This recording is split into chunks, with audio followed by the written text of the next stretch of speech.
On a tous ce souvenir, je pense. Ah oui. La partie de risque qui s'éternise, les alliances sacrées, les promesses, et puis la trahison. Le fameux coup de poignard. Exactement. Cet ami qui masse soudainement toutes ses troupes au Kamchatka. On crie au scandale, mais Dans l'article qu'on a publié aujourd'hui, on explore une idée un peu différente. oui. Et si cet ami n'était pas vraiment un traître? Voilà. Et s'il était simplement un réaliste, mais au sens de la science politique? C'est toute la thèse.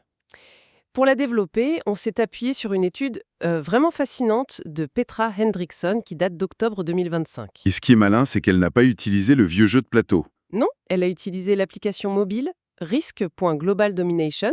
Ah, alors là, je suis un peu sceptique. Des parties de 20 minutes, c'est très court pour une domination mondiale, non? Est-ce qu'on a vraiment le temps de développer des stratégies? C'est une vraie question. Mais l'application, en fait, elle apporte un élément crucial qui manque au jeu de plateau. Lequel? Le brouillard de guerre. On ne voit que les territoires adjacents aux siens. On ne connaît jamais vraiment la force totale de l'adversaire. Et cette incertitude, elle change tout. Ça simule bien mieux la géopolitique réelle. C'est intéressant ça. J'imagine que ça crée un environnement où personne ne fait confiance à personne. Un peu le Far West. Exactement. C'est ça la première leçon qu'on tire dans notre article. L'anarchie. C'est tout à fait ça. La première leçon, c'est ce concept d'anarchie.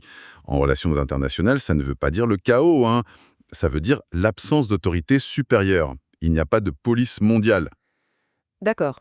Et dans Risk, c'est pareil. Si un joueur rompt une promesse, on ne peut pas appeler l'éditeur du jeu pour se plaindre. On est seul face à notre ami au Kamchatka. Et la seule sécurité, c'est la taille de son armée. C'est ça, le principe du self-help. Ça me rappelle une partie où j'avais mis juste 2 armées de plus en Égypte, vraiment sans aucune intention d'attaquer, et mon allié a immédiatement vidé l'Europe de l'Est pour se préparer à une guerre. Mais voilà. On a fini par s'entretuer alors qu'on était censé coopérer. Sans le savoir, vous veniez d'illustrer parfaitement ce qu'on appelle le dilemme de sécurité. C'est le deuxième point clé de notre analyse. C'est-à-dire, Une action qui vous semble purement défensive est perçue par l'autre comme une menace. Ça déclenche une escalade que, au fond, personne ne voulait. et le brouillard de guerre de l'application, ça doit rendre cette paranoïa encore pire. Carrément. C'est plus fort. D'ailleurs, l'étude de Hendrickson montre que 71% des étudiants ont affirmé mieux comprendre cette notion, qui est très abstraite à la base, juste après avoir joué. Et ça mène à ce moment classique, on l'a tous vécu, dès qu'un joueur commence à dominer un peu trop, à contrôler l'Asie par exemple, Tout le monde se ligue contre lui. c'est presque un réflexe. C'est un réflexe qui a un nom, l'équilibre des puissances. En devenant trop puissant, un hégémone, ce joueur devient la menace principale pour tous les autres. Du coup, il s'allie, mais par nécessité, pour rétablir l'équilibre. La leçon est claire, il ne faut jamais être le premier trop tôt. Exactement. C'est ce que disait Lord Palmerston. On a repris sa citation Gaulla. Les nations n'ont pas d'amis permanents, elles n'ont que des intérêts permanents. D'accord, mais cela me semble un peu cynique, non? Dans le monde réel, on ne s'allie pas toujours contre le plus fort, parfois en commerce avec lui. C'est une des limites du jeu, j'imagine. C'est une excellente remarque.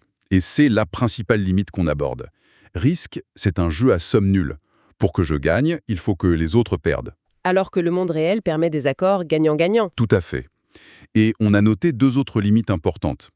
Il n'y a pas de politique interne, le joueur est un dictateur, ses pions ne font pas la grève, et, bien sûr, L'absence du nucléaire. oui, Risk simule un monde d'avant 1945, où la conquête totale est encore un objectif possible. Donc au final, même si Risk n'est pas la simulation la plus complexe qui soit, je pense à un jeu comme Twilight Struggle qui est bien plus nuancé. Ah oui, c'est une autre dimension. Son accessibilité et sa brutalité en font un laboratoire de poche fascinant pour saisir les bases, parfois un peu sombres, des relations internationales. Il capture l'essence pure du conflit, en fait.